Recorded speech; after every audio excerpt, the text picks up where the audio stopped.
Miguel Ángel Toma, que es un gran referente del judicialismo, hace muchos años nos conocemos. Bienvenido, Miguel, gracias por estar, Gracias por la invitación, muy amable. Ahora, Miguel, digamos, qué loco es esto que la justicia se dirima en tribunales, o que la política se dirima en tribunales. Es un hecho nuevo. Sí, nuevo, pero no tanto, No porque tanto. si observamos algunos antecedentes históricos en la Argentina, hay antecedentes, pero fundamentalmente lo estamos viendo en la región, ¿no? El caso de Brasil, por Ecuador. ejemplo, o de Ecuador, es la expresión más clara de cómo la resolución de las confrontaciones políticas terminan en manos de un juez.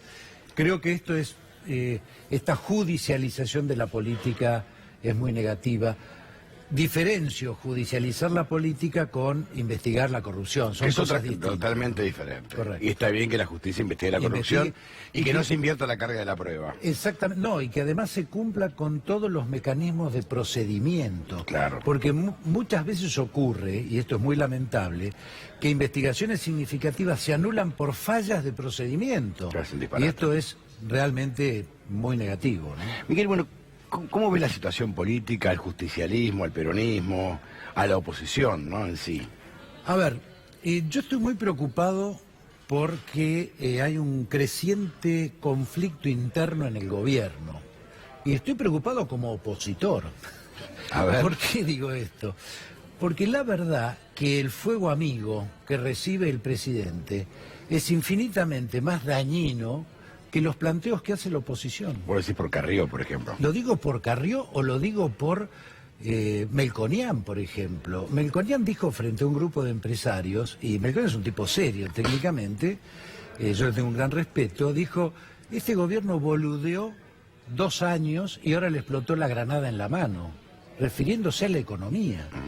Carrió desde la política dijo una barbaridad que no se le hubiera ocurrido decir a un opositor, salvo que esté muy descolocado, que es, tiene 6 meses el presidente para elegir o se cae.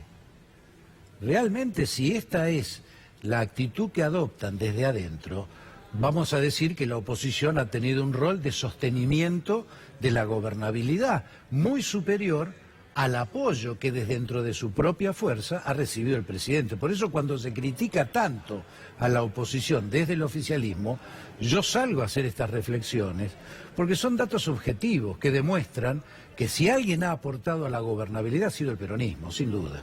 Ahora, un peronismo que está muy fraccionado, el peronismo Sí. con o sin Cristina, porque viste que hay dos polémicas, ¿no? Sí. Uno, hacer una gran paso, o una gran interna, tipo el 88, que fue la última gran interna que tuvo la Argentina, o hay un grupo que dice, no, vamos con una línea aparte, separados de Cristina. A ver, ese es un debate que para mí es ficticio, porque en definitiva Cristina, no así mucha gente que ha participado dentro de esa estructura, ha constituido con una izquierda tradicional, proveniente del PC, caso de Sabatella, Heller, etcétera, otra entidad política, y me parece muy bien que lo hagan y tiene todo el derecho a hacerlo, porque en la Argentina se requiere una izquierda democrática.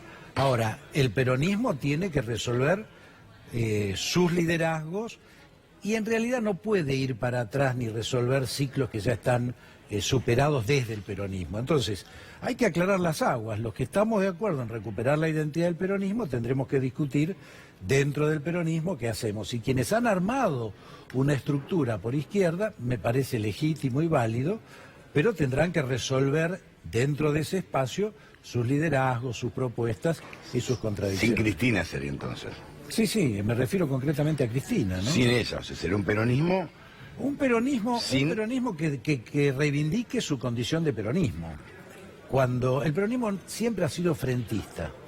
Sí, yo me acuerdo en el 89 con Oscar Allende. Exactamente, pero nunca ha hecho alianzas con las estructuras de la izquierda, Con el PC, por ejemplo. por ejemplo, concretamente. Entonces, si a mí ¿yo qué tengo que ver con Sabatella? Yo puedo tener mucho que ver con otras expresiones como el socialismo de Santa Fe, creo que se puede hacer un frente, es una estructura democrática. Digo, hay expresiones socialdemócratas en la Argentina, incluso dentro del Partido Radical, que me parece que son absolutamente válidas en un contexto de lo que históricamente ha sido la identidad del peronismo y su línea frentista o de alianzas, nunca con esa izquierda digamos, trasnochada. Además que ya ha cumplido un ciclo, ¿no? Eso está fuera de discusión. O sea que sería, digamos, sería una gran paso, por ejemplo, Sí. por un lado un peronismo federal, si vos querés, con un socialismo aliado, y por otro lado un kirchnerismo A fuerte. ver, yo creo que paso va a haber solamente en el espacio del peronismo. Y es muy probable. ¿Por qué? Porque en Cambiemos hay una especie de verticalismo donde la figura de Macri va a ser definitoria, tanto en su intento de reelección, si es que lo consigue, o de ser candidato nuevamente, o de transferir esa representación a alguna de las personas dentro de esa estructura que tienen imágenes mejores. Hoy el caso de Rodríguez Larreta o de María Eugenia Vidal. Pero ahí creo que no va a haber un debate político que se exprese a través de una PASO. Y creo que en el sector kirchnerista tampoco. ¿Por qué razón? Porque en ese espacio la única que mide en términos electorales Cierto. es Cristina Kirchner. Y Cristina Kirchner ha dicho, bueno, caminen, salen a caminar Rossi, Tayana, etc. Y al momento de la definición les va a decir, chicos, miren, yo los dejé caminar, pero acá la que mide soy yo. Así que la candidata voy a ser yo. Y esto está preocupando mucho a quienes eventualmente han participado de ese espacio. Yo he hablado con varios intendentes y me dijeron, por favor, construyan una alternativa, porque si la alternativa es de nuevo Cristina, va a imponer los nombres que quiera en las listas y no va a haber ahí un entramado que exprese la diversidad. Va a ser todo manu militari y de características propias como la cámpora, etcétera. De manera que yo creo, es una apreciación, puedo equivocarme, que el verdadero debate democrático a través de una PASO se va a dar en este espacio que denominamos el peronismo federal. Si vos fueras hoy diputado nacional y te presentan este presupuesto, que lo habrás leído en parte. Sí, lo he leído. He ido siguiendo las sucesivas modificaciones del que he presupuesto. tenido. ¿Vos lo votarías? A ver. Más allá de la gobernabilidad, digo, ¿no? No, estamos hablando estrictamente del presupuesto. En general el presupuesto en la Argentina, o los presupuestos, se han hecho para no ser cumplidos. Y tienen, claro, porque si no, no existiría la posibilidad de modificar las partidas en virtud de una ley de la emergencia económica que ha sido prorrogada desde tiempos inmemoriales. Desde la época del Menem, creo que fue, ¿no? Exactamente, Cuando sí. Cavallo era el ministro de Economía. El ministro de Economía, Cavallo, hace una ley, envía una ley al Sí. Congreso que era de la emergencia económica, De acuerdo. que tenía una duración X. Bueno, fue prorrogada sucesivamente, lo cual a todos los ejecutivos posteriores les convino porque les daba la posibilidad de modificar por la vía del decreto la asignación de partidas. A pesar que lo criticaban. No, Criticaban sí. terriblemente esa ley. El doble discurso ha sido una constante de la política argentina. Pero bueno, en virtud de la emergencia económica se modifica el presupuesto. Es cierto que es un dato político, pero ¿en qué sentido es un dato político? Es un dato político para afuera. ¿Por qué?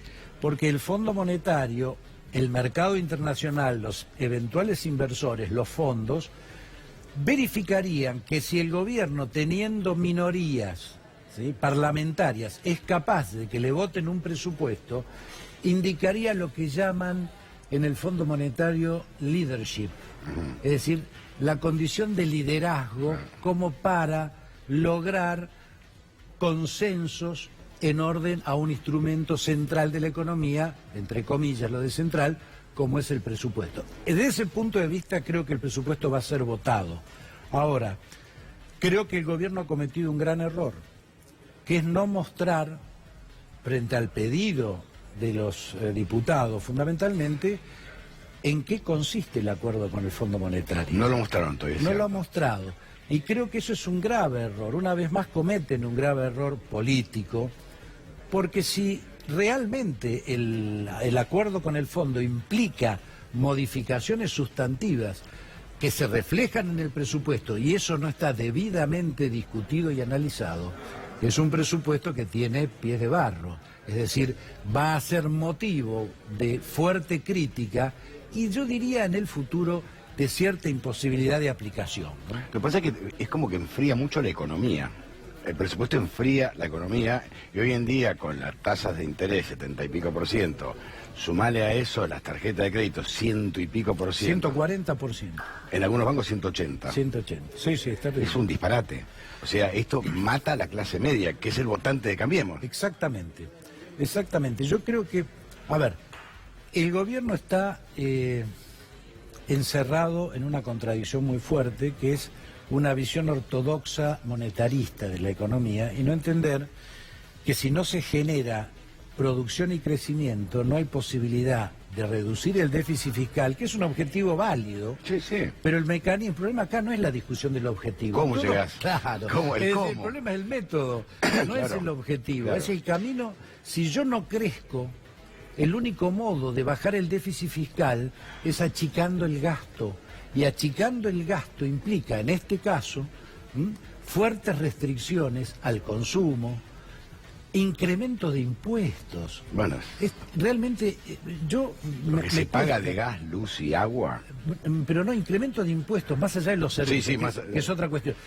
El gobierno había iniciado una instancia interesante, que era impuestos a la baja, ingresos brutos, el acuerdo fiscal, bienes personales, etcétera. Digo, eso era positivo en términos de que al bajar la presión impositiva generaba un aliciente a la inversión. Claro. ¿Sí? Bueno, cuando ahora, frente a estos 2 años, como definió Melconian, de haber barrido la basura debajo de la alfombra en lugar de hacer el ajuste que debieran haber hecho en principio y que hubiera sido infinitamente menos costoso que lo que está haciendo hoy, hubieran tenido un mecanismo mucho más razonable para enfrentar. Eso por un lado. Se dejó de lado, se aumentaron impuestos. Y después el tema de los servicios. El tema del incremento de los servicios públicos realmente es de un impacto brutal. Te mata. Brutal. Y acá se me ocurre una reflexión que es muy importante. Vos dijiste algo y comparto. Esto impacta sobre la base social o electoral de Cambiemos. La clase media, que es la que paga. Sí, que es la que sostiene básicamente el esfuerzo, es la pyme, son las clases medias. Y es además hoy el que tiene trabajo. Exacto. ¿Por qué? Porque acá se ha producido una grieta real, la grieta real en la Argentina. ¿Es el trabajo o no trabajo? Exactamente. Claro. No es de naturaleza ideológica, no, es una grieta donde estás dentro del sistema o sos un marginal y un excluido. El marginal y el excluido está contenido por la inversión de planes y la inversión social que se está haciendo. Pero el que tiene trabajo, el laburante, el que día a día sube al colectivo, llega a su trabajo, etcétera, ese es el más impactado por la crisis en la que estamos viviendo. Y ahí es donde mayor pega el efecto del incremento de las tarifas de servicios públicos. Mira, te hago la última pregunta. ¿Sabes que el otro día vi un empresario pyme y nos mostraba las facturas? $42.000 Boca de Pozo y 2 millones de pesos de distribución. Dice, no lo puedo pagar. Claro.